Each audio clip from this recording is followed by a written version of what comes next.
நம்பிக்கை துரோகத்தையும் ஏமாற்றத்தையும் கடந்து வருவது அத்தனை ஒரு எளிய காரியம் இல்லைங்க. அதுவும் ஒரு அன்பிற்குரியவர்கள் நம்மை ஏமாற்றும் போது நம் மனதின் அழுத்தத்தில் ஆழத்தில் ஏற்படும் காயம் மிக கொடுமையானது. அந்த வலியையும் வேதனையையும் முழுமையாக உணர்ந்து ஆழமாகவும் உணர்வுபூர்வமாகவும் அதை எப்படி கடப்பது என்பதை இந்த வீடியோவில் ஃபுல்லாக சொல்லியிருக்கேன். ஸ்கிப் பண்ணாமல் ஃபுல்லாக பாருங்கள். பார்த்தா தான் என்ன சொல்லியிருக்கேன்னு புரியும். ஸ்கிப் பண்ணிட்டீங்க அப்படின்னா நிறைய விஷயங்கள் உங்களுக்கு தெரியாமலே போயிடலாம்.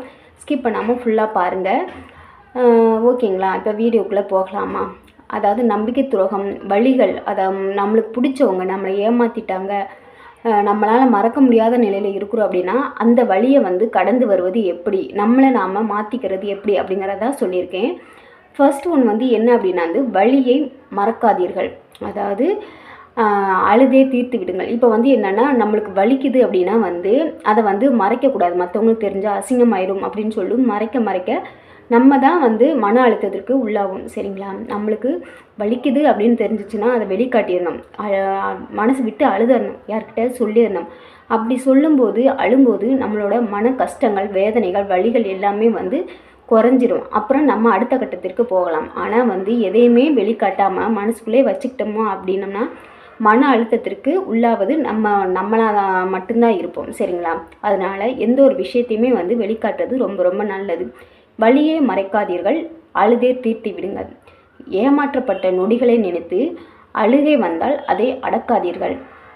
நான் தைரியமானவள் என்று காட்டிட உங்கள் அழுகையை தடுத்து வைப்பது அந்த புண்ணை இன்னும் ஆழமாக்கும். கதறி அழுது உங்கள் பாரத்தை கொட்டி தீர்த்து விடுங்கள்.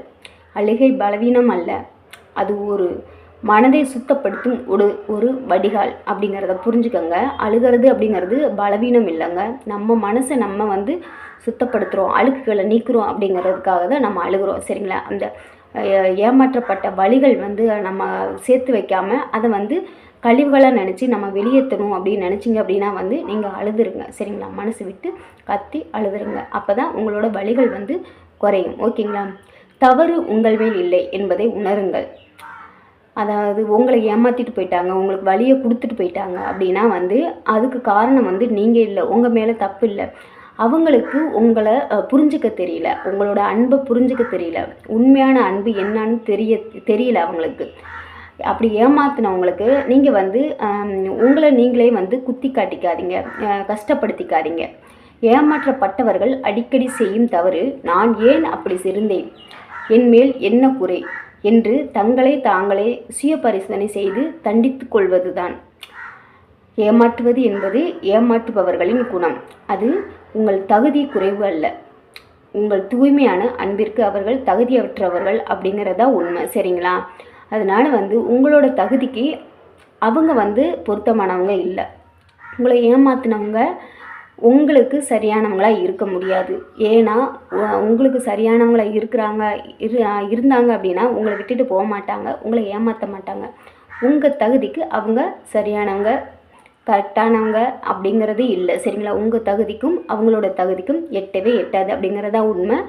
உங்களுக்கு தகுதியானவங்களை நீங்கள் தேடி போகாதீங்க, அவங்களே தேடி வருவாங்க. சரிங்களா? இவங்களை ஏமாற்றிட்டாங்க அப்படின்னா அது உங்கள் மேலே தப்பு இல்லை, ஏமாற்றிட்டு போனவங்க மேலே தான் தப்பு அப்படிங்கிறத மனசில் வச்சுட்டு எல்லாத்தையுமே மறக்கிறதா உங்களுக்கு நல்லது. ஓகேங்களா?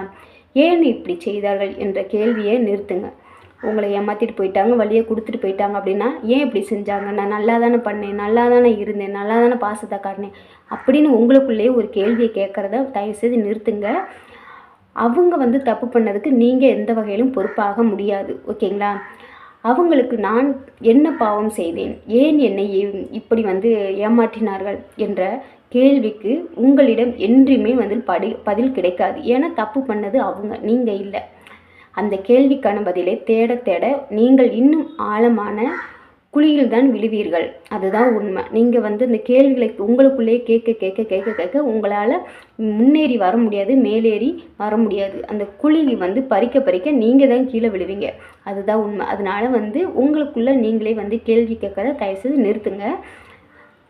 அவர்கள் உங்களை ஏமாற்றி விட்டார்கள் என்ற உண்மையை அப்படியே ஏற்றுக்கொள்ள பழகுங்கள். அவங்க உங்களை ஏமாற்றிட்டாங்க, அதுதான் உண்மை. சரிங்களா? அதுக்கு நீங்கள் எந்த வகையிலும் காரணம் இல்லை. அப்படிங்கிறத புரிஞ்சுக்கிட்டாலே போதும். நீங்கள் அந்த வழியிலேருந்து வெளியில் வந்துடலாம். சரிங்களா? அதை ஏற்றுக்கணும். அவங்க என்னையை ஏமாற்றிட்டாங்க, அவ்வளோதான். நான் வந்து எந்த ஒரு தப்பும் பண்ணலை, எல்லா தப்பும் பண்ணது அவங்க தான் அப்படிங்கிறத புரிஞ்சுக்கிட்டு நீங்கள் வெளியில் வர பழகிக்குங்க. பழிவாங்கும் எண்ணத்தை துறந்து விடுங்கள். அதாவது என்னன்னா, உங்களை ஏமாற்றியவர்களுக்கு தீமை செய்ய வேண்டும் என்றோ அவர்களும் இதே போல் அழ வேண்டும் என்றோ நினைப்பது என்னன்னா, உங்களை மேல் அந்த நரகத்தில் இருந்து வைத்திருக்கும். சரிங்களா? அதாவது அப்படி வந்து நினைக்கக்கூடாது. பழி வாங்கணும் அப்படிங்கிற ஒரு எண்ணம் எப்பயுமே இருக்கக்கூடாது. அந்த எண்ணம் இருந்துச்சுன்னா வந்து நம்ம நல்லவங்களாக இருக்க முடியாது. சரிங்களா? உங்களை ஏமாற்றியவர்களுக்கு தீமை செய்ய வேண்டும் என்றோ அவர்களும் இதே போல் அழ வேண்டும் என்றோ நினைப்பது உங்களை மேலும் அந்த நரகத்திலேயே வைத்திருக்கும். அப்படி நினச்சிங்க, என்னை போல் நீயும் வாழணும், என்னை போல் நீயும் கஷ்டப்படணும், நான் பட்ட கஷ்டத்தை நீயும் அனுபவிக்கணும் அப்படின்னு நினைக்கிறோம் அப்படின்னா வந்து நம்ம வந்து அதுலேருந்து வெளியில் வர முடியாது. பழிவாங்கிற எண்ணம் இருந்துச்சுன்னா நம்ம வாழ்க்கையில் எப்பயுமே முன்னேற முடியாது. அந்த எண்ணத்தை தயவுசெய்து வாழ்க்கையிலேருந்து தூக்கி எறிஞ்சிருங்க, அழிச்சிருங்க மனசுலேருந்து. சரிங்களா? உங்களின் ஆகச்சிறந்த பழிவாங்கல் எண்ணம் என்ன தெரியுமா? அவர்களை பற்றி யோசிப்பதை நிறுத்திவிட்டு உங்கள் வாழ்க்கையில் நீங்கள் அடுத்த கட்டத்திற்கு போய் மகிழ்ச்சியாக வாழ்ந்து காட்டுவது மட்டும்தான். சரிங்களா? அதனால் அவங்கள பழி வாங்கணும், என்னை போல் கஷ்டப்படணும், என்னை போல் துன்பப்படணும், வலியை அனுபவிக்கணும் அப்படிங்கிறதெல்லாம் விட்டுட்டு அவங்க முன்னாடி நம்ம வந்து கெத்தாக நல்லா சந்தோஷமாக வாழ்ந்து காட்டணும் அப்படிங்கிற ஒரு எண்ணத்தை கையில் எடுங்க. அதற்கான முயற்சிகளை கையில் எடுங்க. கண்டிப்பாக வந்து அவங்கள நீங்கள் பழி வாங்கிறது அப்படின்னா இந்த ஒரு விஷயந்தான். சரிங்களா? நீங்கள் அவங்க முன்னாடி நல்லா வாழ்ந்து காட்டினாலே போதும், அவங்களுக்கு நீங்கள் கொடுக்குற மிகப்பெரிய தண்டனையாக அது மாறிடும். சரிங்களா? அதனால் பழி வாங்குகிற எண்ணத்தை விட்டுட்டு உங்கள் வாழ்க்கையில் முன்னேற பழகுங்க. காலத்திற்கு வாய்ப்பளியுங்கள். இன்று இந்த நிமிடம் உலகம் முடிந்து விட்டது போல தோன்றும், ஆனால் காலம் எல்லாவற்றையும் மாற்றும் வல்லமை கொண்டது. மெல்ல மெல்ல அந்த நினைவுகளின் வீரியம் குறையும். புதிய மனிதர்கள், புதிய சூழல் உங்கள் வாழ்க்கையில் வரும்போது இந்த ஏமாற்றம் ஒரு சிறிய தூசியாக மாறிவிடும். அதுதான் உண்மை. அதாவது காலம் வந்து நம்மளுக்கும் வாய்ப்பளிக்கும். சரிங்களா? காலத்திற்கு நம்ம வாய்ப்பளிக்கணும், வாய்ப்பு கொடுக்கணும். கொஞ்சம் காலம் வந்து பொறுமையாக இருக்கணும். இப்போவே எல்லாம் மாறணும், இப்போவே எல்லாமே மறக்கணும் அப்படின்னா முடியாது. கொஞ்சம் காலம் எடுக்கும். உங்களுக்கு புதிய மனிதர்கள், புதிய நண்பர்கள், புதிய உறவுகள், புதிய வேலைகள் அப்படின்னு அமையும் போது உங்களோட இந்த அடிப்பட்ட வலிகள், காயங்கள் எல்லாமே வந்து சுத்தமாக மாறி போயிடும். அது ஒரு தூசி போல் போயிடும். சரிங்களா? அதனால் காலத்துக்கு கொஞ்சம் டைம் கொடுங்க. காலம் வரும் வரை காத்திருப்பது ரொம்ப ரொம்ப முக்கியம். அதற்கு நீங்கள் உங்களோட வேலைகளில் உங்களுடைய வளர்ச்சிக்காக முயற்சிகளை எடுத்துக்கிட்டே இருங்க, முன்னேற பழகுங்க. அதுதான் ரொம்ப நல்லது. மனதின் ஆழத்திலிருந்து ஒரு வரி. உங்களை ஏமாற்றியவர்கள் உங்கள் வாழ்க்கையின் ஒரு பக்கம் மட்டும்தான். அவர்களே உங்கள் முழு புத்தகம் அல்ல. அந்த பக்கத்தை திருப்பிவிட்டு உங்களுக்கான புதிய அத்தியாயத்தை எழுத தொடங்குங்கள். சரிங்களா? உங்களை ஏமாற்றியவங்க வந்து ஒரு புக்கில் இருக்கக்கூடிய ஒரு பக்கம் மட்டும்தான் அப்படிங்கிறத ஞாபகத்தில் வச்சுக்கிட்டு அந்த புக்கு ஃபுல்லாக அவங்க இல்லை. சரிங்களா? அதனால் அந்த பக்கத்தை மாற்றினாலும் சரி, கிழிச்சாலும் சரி, உங்களோட அடுத்த பக்கத்தை, உங்களோட அத்தியாயத்தை எழுத பாருங்கள். சரிங்களா? உங்களோட வாழ்க்கையை முன்னேறதுக்கான வழிகளை பாருங்கள். அதுதான் ரொம்ப நல்லது. சரிங்களா? இந்த வரிகள் உங்களுக்கு பிடிச்சிருக்குன்னு நினைக்கிறேன். இந்த ஏமாற்றத்திலிருந்து மீள உங்கள் மனதிற்கு இன்னும் கொஞ்சம் காலம் அவகாசம் கொடுங்க. இப்போது உங்கள் மனபாரம் சற்று குறைந்ததாக உணர்ந்தீங்களா அப்படிங்கிறத கமெண்டில் சொல்லுங்கள், நானும் தெரிஞ்சுக்கிறேன்.